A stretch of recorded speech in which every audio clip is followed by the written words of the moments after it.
Are you struggling to get out of deep bunkers? You're not the only one. My name is Sophie Walker, this is the How Did I Do Golf Academy, and we're going to help you out. When you find yourself in a deep bunker with a very high face, the key things to think about in the golf swing is speed and height. This is what you've got to create to get out of that bunker. I've walked into the bunker and now I'm seeing just how high this bunker face is. I can only just see the top of the flag. So yes, it is quite daunting. So the first thing I need to think about is the keys to getting it out. Height, a lot of height. Now in terms of setup, how can I get this golf club to slide underneath the ball with loft in order to generate some vertical movement of that golf ball straight away?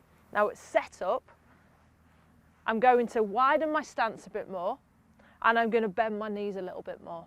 So a regular setup would be this, but I'm going to change that.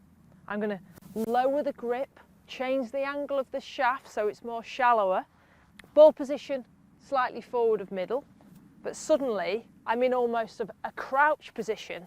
So from thinking I can see the top of the flag, now I can barely see the flag at all because of how low I'm going to get in order to slide this club underneath the ball. I've got my wide stance, I'm feeling lower to the ground, and with my weight, I want my weight to feel like it is more onto my front foot. Not so much, it's more level with this golf ball because the ball is slightly forward in my stance. Why do we want the weight forward? Because we want to get the impression that we can get the club down at a steeper angle to the ball.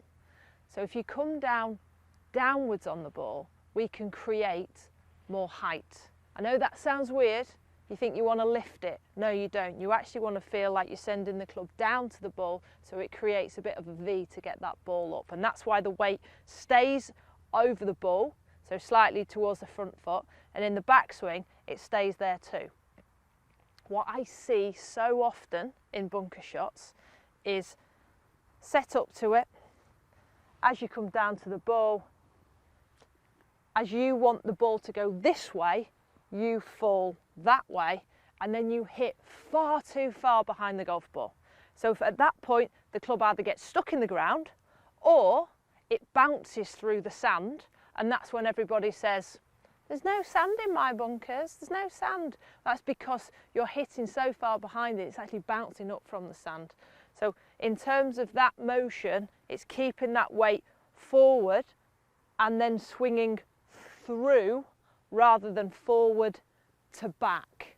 You have to remember that. You have to swing through the shot. You can't just stop on that golf ball. This is what I see so often.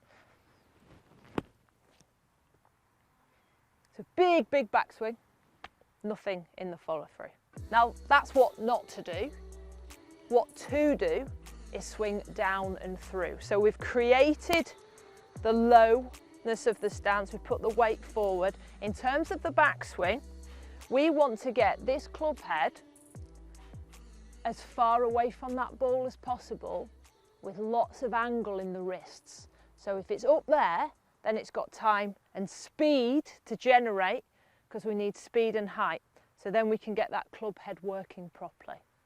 So the feeling in the backswing is to create a 90-degree angle with those wrists and arms. See that there? The wrist cock.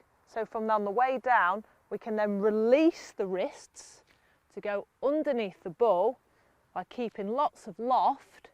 So then we'll get quick vertical height. With a bit of speed as well, it can pop up.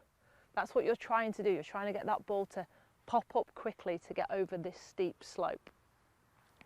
So my feeling in the backswing is load, get that wrist break. And as I'm coming through to the ball, I'm looking about 2 inches behind it. That's my entry point.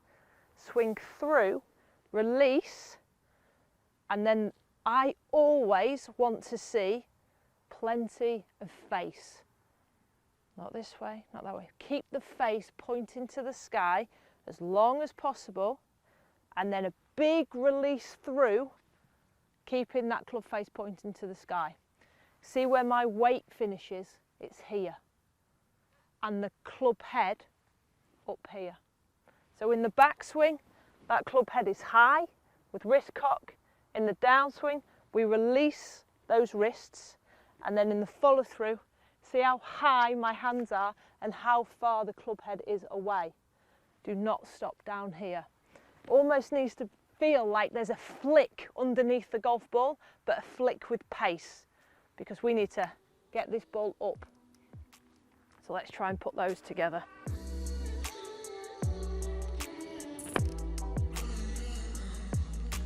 I can really feel the wrist action, but I have to be positive. You have to feel like you're swinging quick, but a little bit wristy. And also, you're going to feel friction. You're going to feel sand on that club. You have to be okay with that. You've got to have strong wrists. You've got to keep that explosion shot going rather than, oh, I felt the sand, it stopped. You have to feel like you are going to take that divot, and the cushion of the sand is going to send it high, but it'll also come out and it'll stop on the green because of it. You've got to also as well feel that you're into the ground constantly. Do not pull up and come out of your shoes like this. Stay into the sand and keep those angles in order to get the club to go underneath the golf ball. There's so many tips in this video. Why not grab yourself some balls, head to a bunker and start practicing. But where you hit behind the ball is key. Speed and maintaining loft also. Those are the three things. But get yourself into a bunker and find some confidence. Thanks for watching this bunker tip. There's so much more on our YouTube channel. Please don't forget to subscribe, like and comment on all the stuff that we do. Thanks for watching. I've been Sophie Walker and I'll see you again soon.